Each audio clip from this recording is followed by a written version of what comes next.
नमस्कार, दिन भर की बड़ी खबरों में आपका स्वागत है। मैं हूं शिवानी। आज की खबरों में बात होगी ईवीएम वीवीपैट मिलान पर चुनाव आयोग को बड़ा झटका, सीजेआई खन्ना के फैसले से बढ़ी टेंशन की। वहीं संसद धक्का मुक्की कांड पर ओम बिरला के एक्शन से मोदी भी परेशान की और खुले मंच से मोहन भागवत ने मोदी योगी को लगाई कड़ी फटकार की। इधर संसद कांड का फुटेज आया सामने, बड़े बड़े दिग्गजों की फूली सांस की। वहीं फडणवीस के नए सीएम के ऐलान पर तिलमिला उठे शिंदे की और बेकार नहीं गई अतुल सुभाष की दिलेरी, गुजारा भत्ता से पुरुषों को राहत की। इसी के साथ आज दिन भर की सभी बड़ी और प्रमुख खबरों को जानेंगे विस्तार से। उससे पहले एक नजर सुर्खियों पर। संसद का शीतकालीन सत्र खत्म, कुल 20 बैठकें हुई, 105 घंटे की कार्यवाही चली। अडानी और मणिपुर अंबेडकर मुद्दे पर जमकर हंगामा हुआ। भागवत बोले, हर दिन मंदिर मस्जिद विवाद उठाया जा रहा है, ये सही नहीं। कुछ लोग सोचते हैं ऐसा करके हिंदुओं के नेता बन जाएंगे। अजीत पवार से बोले फडणवीस, एक दिन आप सीएम बनेंगे, आपको अस्थायी डिप्टी सीएम कहा जाता है, मेरी शुभकामनाएं आपके साथ हैं। सांसदों की धक्का मुक्की, संसद के अंदर प्रदर्शन करने वालों के खिलाफ होगी कार्रवाई, ओम बिरला ने दी चेतावनी। लाठी और थप्पड़ खाकर संघर्ष कर रहे हैं आप, आता हूं। धरना पर बैठे बीपीएससी छात्रों से तेजस्वी की वीडियो कॉल हुई। ईवीएम सत्यापन के लिए नीति बनाने की मांग वाली याचिका पर दूसरी बेंच करेगी सुनवाई, सीजेआई खन्ना ने दिया निर्देश। जयपुर ग्रामीण लोकसभा चुनाव को लेकर हाईकोर्ट ने जारी किए नोटिस, जिला निर्वाचन अधिकारी, रिटर्निंग ऑफिसर और सांसद राव राजेंद्र सिंह से मांगा जवाब। राहुल गांधी पर एफआईआर को प्रियंका ने बताया सरकार की हताशा, जयराम बोले यह अंबेडकर के खिलाफ प्राथमिकी। भाजपा सांसद ने प्रियंका गांधी को 1984 लिखा बैग दिया, इस पर खून के धब्बों की तस्वीर। प्रियंका फिलिस्तीन और बांग्लादेश लिखा बैग संसद ला चुकी हैं। सांसद बर्क के घर पर बुलडोजर चला, 24 घंटे में 5 एक्शन। जामा मस्जिद में घुस रहे भगवाधारी को पुलिस ने पकड़ा। टीवी वीडियो और सीसीटीवी फुटेज, हर बारीक सबूत पर दिल्ली पुलिस की नजर। संसद कांड की हर एक एंगल से हो रही जांच। जुबैर को अभी गिरफ्तार नहीं कर पाएगी गाजियाबाद पुलिस, हाई कोर्ट ने दी राहत। सीएम नीतीश की बिगड़ी तबीयत, आज के सारे कार्यक्रम हुए कैंसिल। बिहार बिजनेस कनेक्ट में शामिल होने वाले थे, राजगीर जाने का भी था प्रोग्राम। कर्नाटक में बीजेपी नेता सीटी रवि हुए गिरफ्तार, महिला मंत्री को प्रोस्टिट्यूट कहने का आरोप, बोले मेरी जान को खतरा, कुछ हुआ तो कांग्रेस जिम्मेदार। राजस्थान के विजयपुर में इतनी बड़ी हुई घटना कि बयां भी नहीं कर सकते, टैंकर फटने से बड़ी घटना आई सामने। महाराष्ट्र चुनाव में भाजपा की जीत के बाद मराठाओं पर बढ़ गए हैं अत्याचार, संजय राउत का बड़ा दावा। एमपी विधानसभा की कार्यवाही अनिश्चितकाल के लिए हुई स्थगित, अंबेडकर राहुल गांधी पर बीजेपी कांग्रेस में टकराव, राष्ट्रगान के बिना सत्र समाप्ति पर विपक्ष का हुआ ऐतराज। अजमेर दरगाह मामले में अगली सुनवाई 24 जनवरी को होगी। हिंदू सेना के राष्ट्रीय अध्यक्ष बोले कोर्ट में वर्शिप एक्ट को लेकर हुई बहस, दरगाह दीवान सहित 5 लोगों ने पक्षकार बनने की लगाई अर्जी। यह झूठ है, पूर्व सीजेआई डीवाई चंद्रचूड़ ने एनएचआरसी प्रमुख बनाए जाने के दावों को किया खारिज। सुप्रीम कोर्ट बोला गुजारा भत्ते के नाम पर संपत्ति बराबर बांटना है गलत, कानून महिलाओं के कल्याण के लिए, इसका मकसद पति से जबरन वसूली नहीं। राहुल गांधी को संसद से निलंबित करने की उठी मांग, निशिकांत दुबे ने दिया विशेषाधिकार हनन का नोटिस।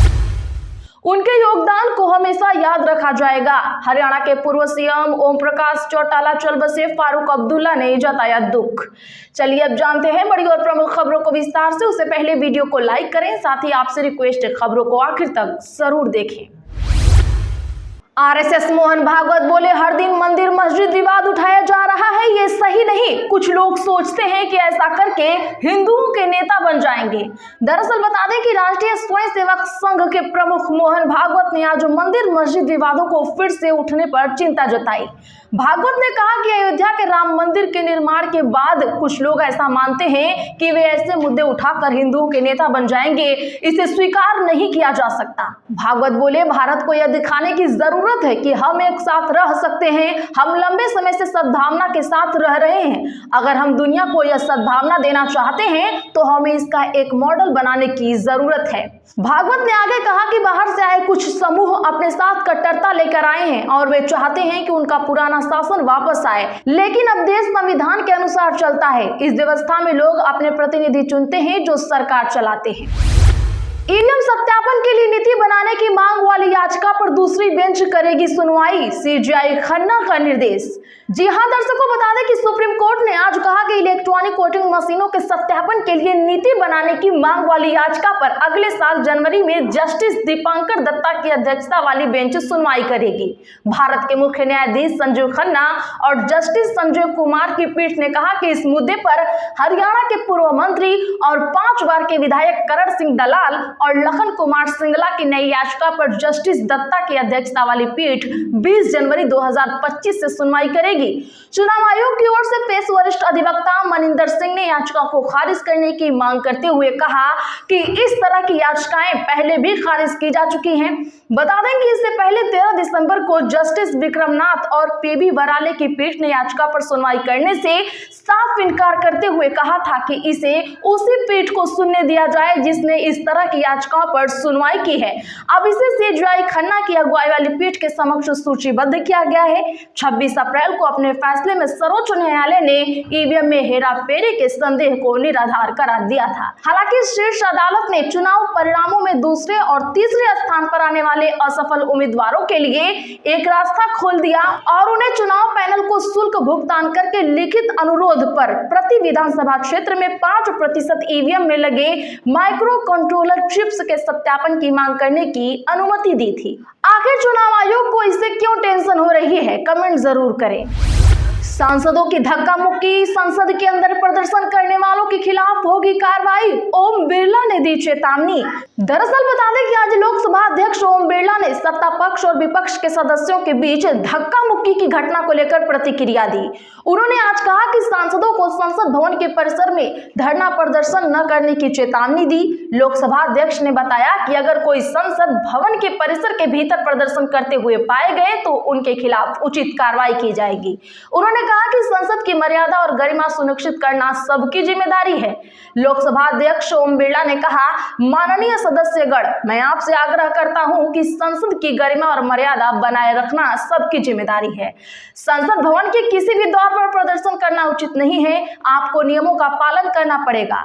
उन्होंने आगे कहा कि इसे गंभीरता से ले, किसी भी स्थिति में संसद भवन के द्वार पर और परिसर में प्रदर्शन ना करें, नहीं तो संसद को उचित कार्रवाई करनी पड़ेगी। अजित पवार से बोले फडणवीस, एक दिन आप सीएम बनेंगे, आपको अस्थायी डिप्टी सीएम कहा जाता है, मेरी शुभकामनाएं आपके साथ हैं। जी हां, महाराष्ट्र के सीएम देवेंद्र फडणवीस ने अपने डिप्टी सीएम अजित पवार से कहा है कि आपको अस्थायी डिप्टी सीएम कहा जाता है, लेकिन मेरी शुभकामनाएं आपके साथ हैं, आप एक दिन मुख्यमंत्री जरूर बनेंगे।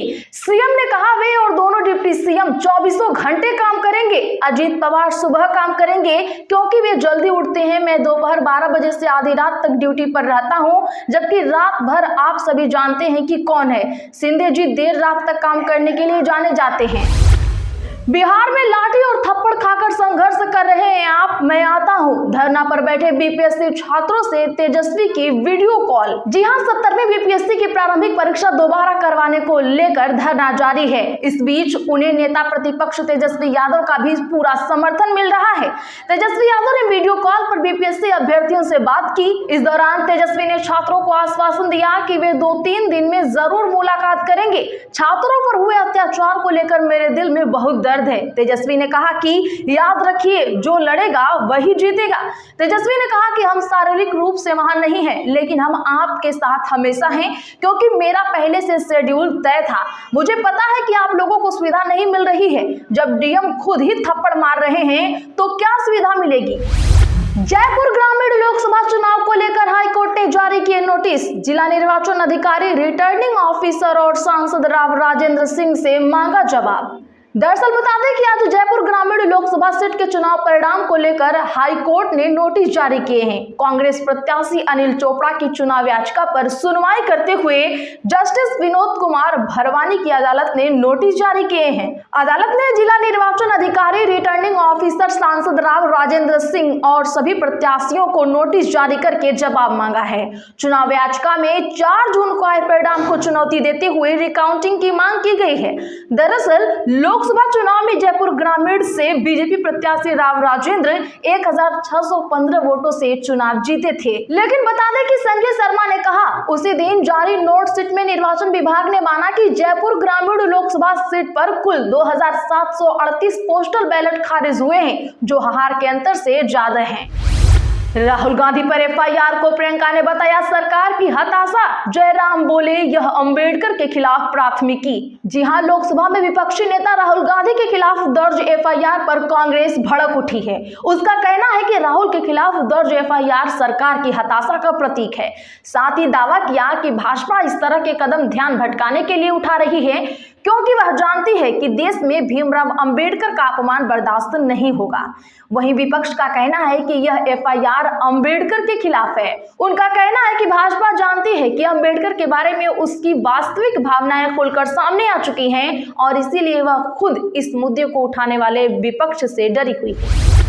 यह झूठ है। पूर्व सीजेआई डीवाई चंद्रचूड़ ने एनएचआरसी प्रमुख बनाए जाने के दावों को किया खारिज। दरअसल सुप्रीम कोर्ट के पूर्व मुख्य न्यायाधीश डीवाई चंद्रचूड़ ने आज मीडिया में आई उन खबरों को झूठा करार दिया जिनमें यह दावा किया गया था कि उन्हें राष्ट्रीय मानवाधिकार आयोग का अध्यक्ष बनाने पर विचार किया जा रहा है। जस्टिस चंद्रचूड़ सुप्रीम कोर्ट के 50वें सीजेआई रहे। 10 नवंबर को इस पद से वह सेवानिवृत्त हो गए थे। चंद्रचूड़ ने कहा कि यह झूठ है, अभी मैं अपनी सेवानिवृत्ति जिंदगी का आनंद ले रहा हूं। तो आज के लिए बस इतना ही। ऐसे ही बड़ी खबरों के लिए चैनल सब्सक्राइब करें, बगल में घंटी के निशान को भी जरूर दबा लें। वीडियो को लाइक और शेयर करना ना भूलें।